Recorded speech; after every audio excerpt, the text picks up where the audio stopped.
Good evening. I'm a little early, but I'm going to be using this time to catch up with the things that I need to do just before I come to online.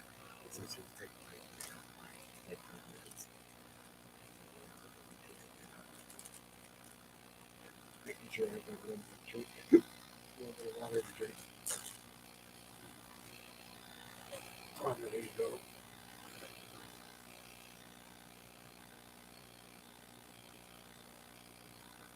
I ordered 2 people. Something called H compound. It's made by one of the sections. 1.8 ounces of water and 1 ounce of orange juice to come up with a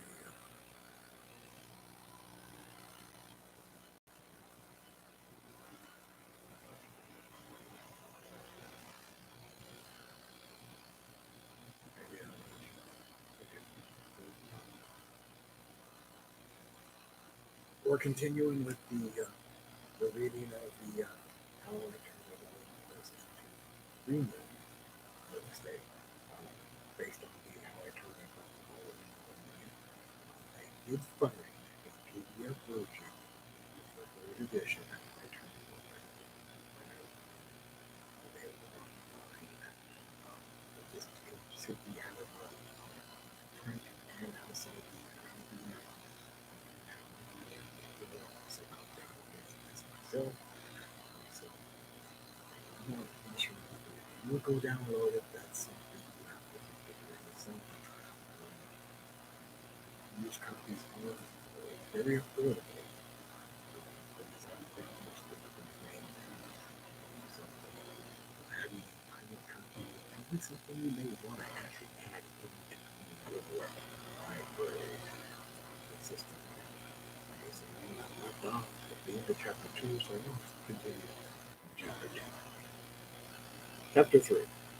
Your phenomenal chances for success. Of course, other roads besides real estate may lead to riches. On most of them, the odds are heavy that you will be led astray. These roads may depend chiefly on lady luck, like uranium hunting or buying speculative oil stocks, or they may offer more chances of failure than success, like starting a new business. Normally, the greater your possible return, the greater your risk. But this is not true of real estate investment. Your chances for realty success are better than 400 to 1. Income investment property, which offers the greatest average potential return, also offers you better than 400 chances for success to 1 risk of failure, according to typical nationwide computation by the Federal Reserve Board and Home Loan Bank Board. In 1953, less than one non-farm home mortgage in 500 was foreclosed. These figures include neither high-risk farm and commercial foreclosures nor low-risk apartment income property mortgages. A comprehensive study by the Institute of Life Insurance shows that real estate held under foreclosure by all U.S. life insurance companies at the end of 1951 totaled 61 million. Only 0.316% of their 19 billion 314 million in outstanding mortgages. Thus, for each dollar mortgage by insurance companies, all farm, commercial, home, and apartment properties foreclosures average slightly under 1 in 300, grouping the federal computation of only one foreclosure in 500 loans, with life insurance loan dollar figures of 1 in 300 gives an average estimate of one failure in 400.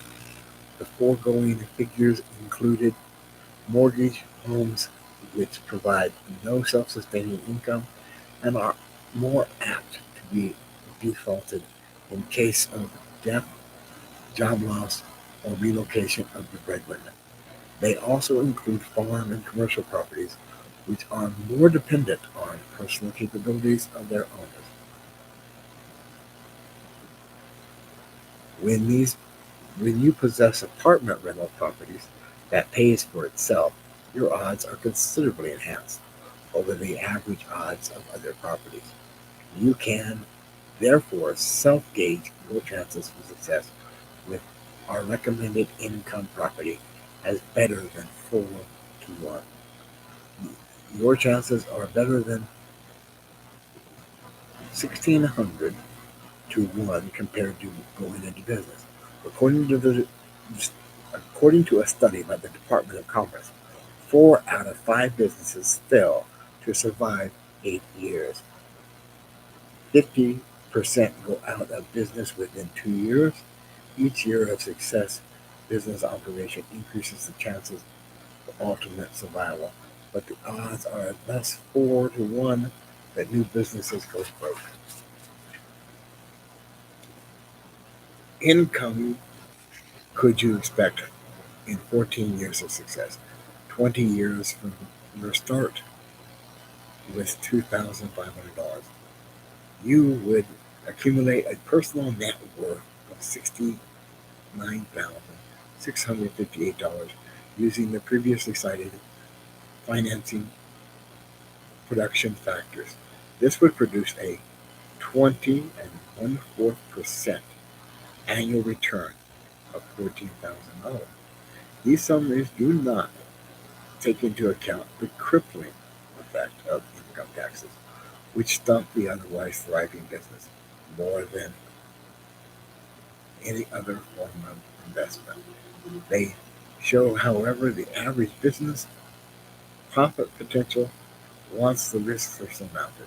They also show the potential growth of pyramiding profits with the aid of borrowed money, and they help to explain the amazing expansions like those of Rockefeller, Ford, and Kaiser.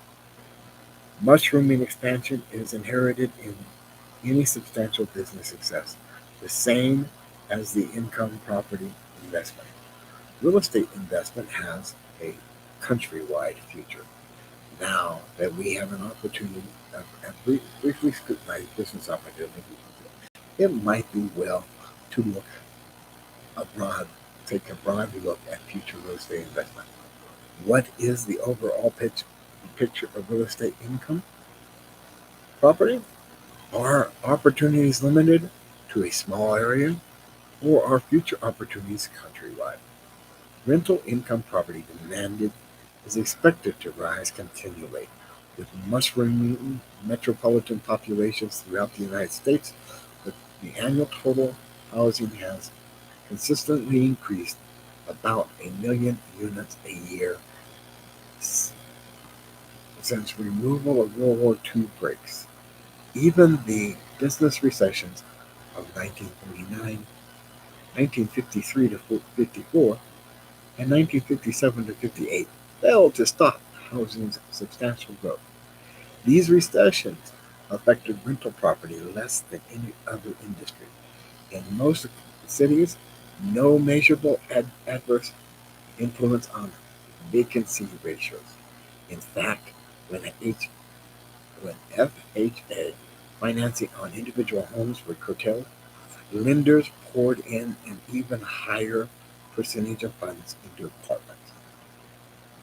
Albert M. Cole, administrator of the U.S. Housing and Home Financing Agency, in his November 8, 1955 Miami Beach speech to the U.S. Savings and Loan League, estimated the dwelling units would continue to be built at a rate of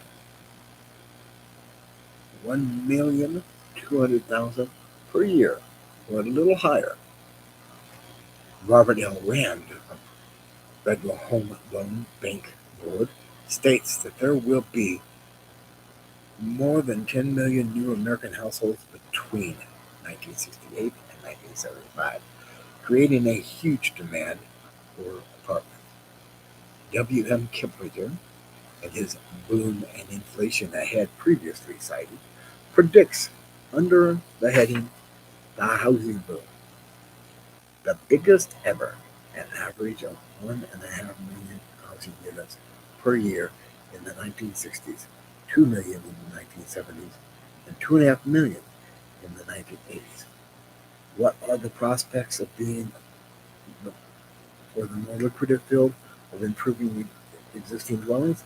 Vice President Richard Nixon, in his October 19th, 1955 speech to the Investment Bankers Association in New York, forecast in the next 10 years, America will need the replacement of 5 million housing units and the reconditioning of 15 million more at a cost of $24 billion. In 1968, Secretary Robert C. Reeder of the U.S. Department of Housing and Urban Development stated the existing housing in the next 10 years should be rehabilitated at 100 times the rate of previous 10 years. One reason that rising population has such marked effect on housing is that each newlywed family calls for close to 3 times as much capital outlay for a dwelling unit, whether bought or rented, as for all other expectations combined. There is estimates placed in the total average 1955 requirement of new marriage is approaching $15,000, including housing, furniture, clothing, transportation, incidentals, and of this housing approximately $11,000 and all other expenditures $4,000. At this expectation, real estate action that landed values rise wherever the population increases. The value of individual improved property will rise accordingly as long as buildings are soundly maintained and not permitted to deteriorate. Early American real estate giants like Astor, Gillette, Rhinelander in New York, Field in Chicago, Longworth in Cincinnati, all owed fantastic growth of their fortunes to rapidly expanding economies in which cow pastures were converted to commercial properties and in a comparatively few years. This type of purchase funded another sound axiom for land buyers: buy farms by the acre in the path of city growth and hold until the land is sold as city lots. Since particularly the entire country is expected to experience population increases, real estate is now considered a sound investment throughout the United States. Investors like Texans Murchison and Richardson, previously mentioned, have bought property in all parts of the country. Roger Stevens, another example, moved his major operations from Detroit to New York to buy the world's most valuable single piece of real estate, the Empire State Building, for $51 million. After selling for a profit of several $1 million, he jumped to San Francisco to pick up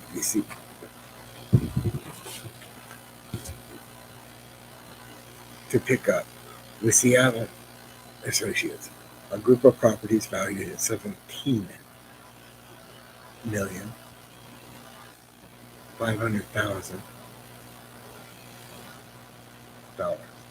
being liquidated by a syndicate. On this latter deal, incidentally, Stevens outbid San Francisco's Ben Swig and myself, who were negotiating at a joint offer. Other things being equal, the best opportunities await in the cities of the greatest population increases, either numerically or percentage-wise. But there is an opportunity where the population goes upward rather than downward.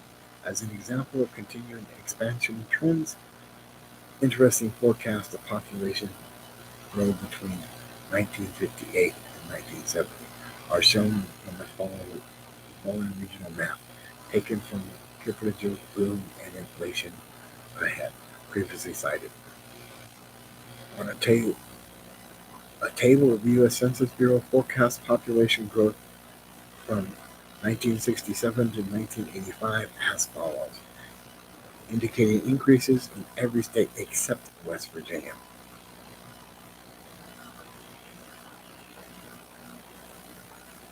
When you invest in housing, you buy prime necessity of existence.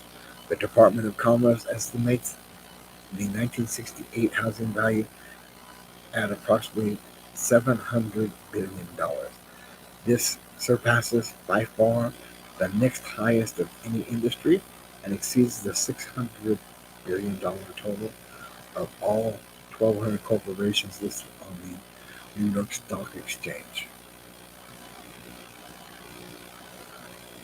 The food and clothing industries, which include the other two prime necessities of life, fell far behind. To keep up with the inherent demand, your chief concern will be to prevent your holdings from becoming outdated to by staying abreast of current trends on price, convenience, and appearance. Sellability may fluctuate with inflation and recession, but your real estate will always retain an intrinsic value which economic forces cannot destroy.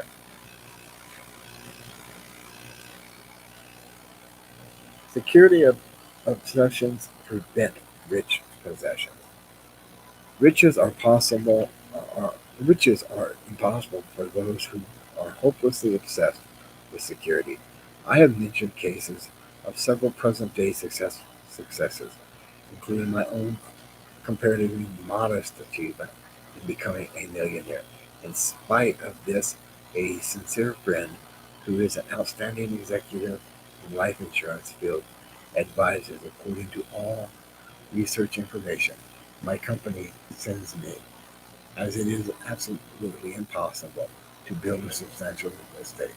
The only means even to provide security is through life insurance. My friend has arrived at an above average state of security, but he is still searching for financial independence. Since the protection since protection is the chief purpose of life insurance, investment in such insurance to such an insurance man is secondary. Your insurance representative, like your banker, will be guided by his executive training, by his exclusive training. He is obsessed with security considerations and indoctrined to make funds as insured as safely as possible. Insurance provides the maximum estate for your survivors in case you die, but proponent odds destine your living to a ripe old age. The average American at age 25, according to the Federal Office of Vital Statistics, can expect to live past 70. Increasing age adds to your total life expectancy. Why not chart your main course to get the most of it out of your prospective years? It is wise to plan for profitable eventualities. It is tragic to toil and save chiefly for death, when all when all the same you can seek an independent life. Business and professional men whose chief asset is their personal production may load heavily with insurance when they fail to make self-sustaining investments. If you want to follow a consistent investment plan that leads to wealth, you should consider life insurance chiefly protection to tide survival over emergency. In case of heavy mortgages, mortgage insurance provides an additional safeguard, paying off mortgages in case of the death of the breadwinner. Life insurance, as as an investment, pays only for the 1 out of 5 who is unable to save by any other method. Banks of insurance companies invest most of your money in real estate. As mentioned in Chapter 1, banks and insurance companies prospect, prosper through utilizing your savings. Suppose you put all of your money into a savings account and life insurance. After deducting necessary expenses, where they where do they place your funds? They invest a major portion in real estate, chiefly on the form of mortgage loans. Accordingly to the Institute According to the Institute of Life Insurance, real estate mortgages have been a major area for investment of life insurance funds down through the years. Another estimate prepared by the American Bankers Association shows approximately 50% cumulative total value invested in mortgage loans by all banks and insurance companies from time deposits, private repurchase capital, and policy reserves. Federal, Re- Federal Reserve Board figures reveal that by 1968, their total mortgages approximated $200 billion, considerable, considerably surpassing their major investments in securities. The foregoing figures indicate that real estate mortgages represent the major investment preference of both banks and insurance companies, providing that their officers select real estate as their soundest pay in investment. They are willing to invest in property through loans considerably more than you and I when we borrow. You can match the bank's margin of safety. Banks and insurance companies own billions in real estate, as mentioned above. Most of their property investments are made by the means of real estate mortgages. This gives them a margin of safety, which is the difference between the market value and the loan. You can also operate with as large of a safety margin by specializing as the trend agencies concentrate on mortgages.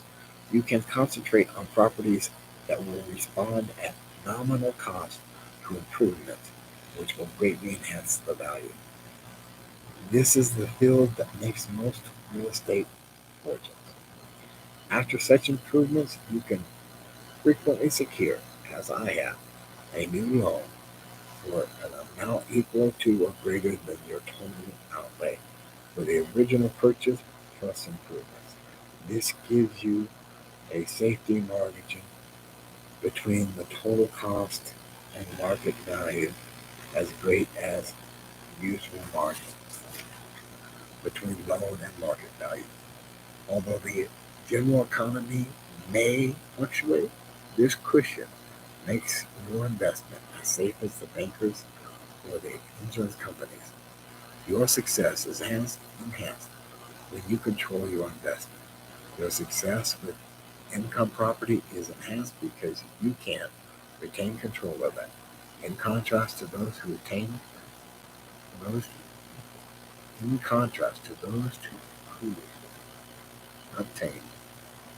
attempt to pyramid with stocks, re- relinquish control of their investment funds, except for choosing when to buy or sell. Hired management chooses expansion, improvement, and retrenchment steps to be taken. Operating decisions concerns the firms in which they invest on they invest are entirely out of the stockholders' hands. Many, of course, have made money in stocks. Some may have heeded analysts who have made comparatively consistent winning strikes. Many have Many also have lost. A study of Cole's Foundation for Research in Economics at Yale has shown that if you follow the suggestions of of a particular stock analyst for 5 years, you would have broken about even from the standpoint of capital. Even expert analysts are prone to eliminate their successful selections and forget their flops. By comparison, you can retain personal control at all stages in the selection, operation, and improvement of your income property.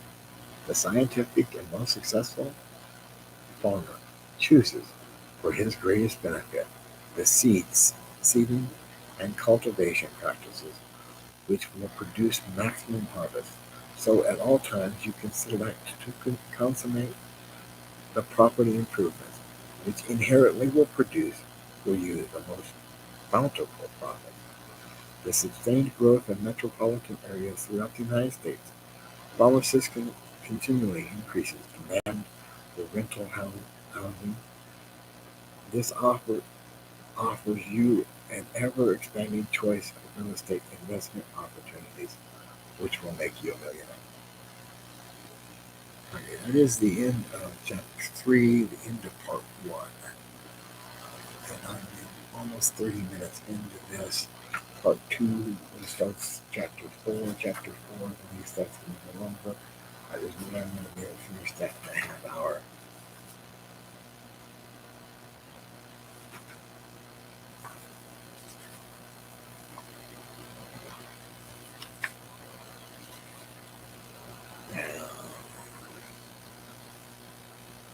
Yeah, we're about 22 pages for the next chapter.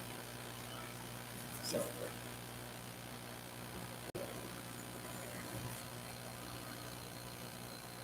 took me 26 minutes to read 10 pages. Actually, supposed to read 9. So, yeah, there's no way I can start the next and finish it within my dedicated time of an hour for every podcast. Now, notice he was talking about that he improves property to good money, takes money out. This falls along the theme of what is taught in the Burr principle. So once again, I'm going to push you back to bigger pockets. There's a lot of episodes of Bigger Pocket Podcast available either at biggerpockets.com or on YouTube at the Bigger Pockets channel. There are a lot of episodes on the Burr method. It also comes up in dozens of other methods. There's also a lot of success stories where they interview various people who have made phenomenal successes. Um, Several of them, surprisingly, were people who went from nothing to being a realtor, selling extremely high numbers, one a month, closer to 2 a month their first year, and 3 a month their second year. At the same time, accumulating a large number of properties substantially as well. So this is fundamentally, obviously, exactly what you're.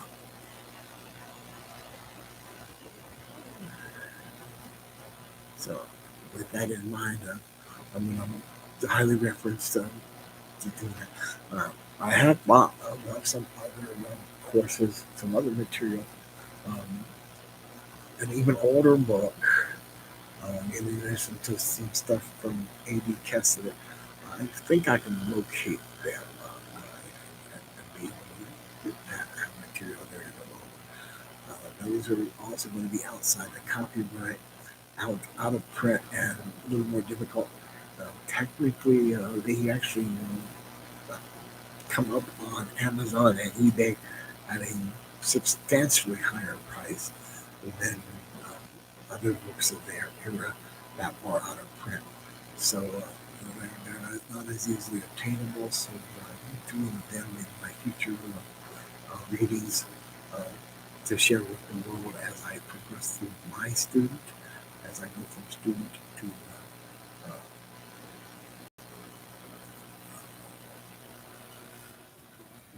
I'm actually trying to go from student to mentor. I do not have anything for sale, and when I do have something for sale, it will probably will be available. Um, a normal book from Bigger Pockets and or Amazon. There's not going to be some shockingly disturbing price of $1,500 a month. I may get to a slightly more erotic version of accumulating workbooks that you can either print out for a very low cost of access to and then print your own, or buy them pre-printed in a pre-ring binder.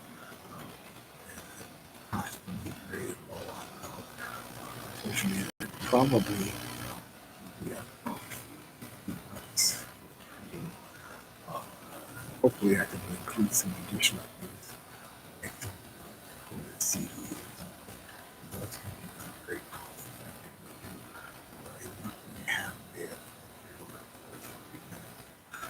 The truth of the matter is, I may reach a point that I teach people for free to get started, and then work with them with a little bit more money to help them upscale. Okay? So yeah, I'm going to see that I can teach you for nothing. You know, and you make nothing more of a hotel bill.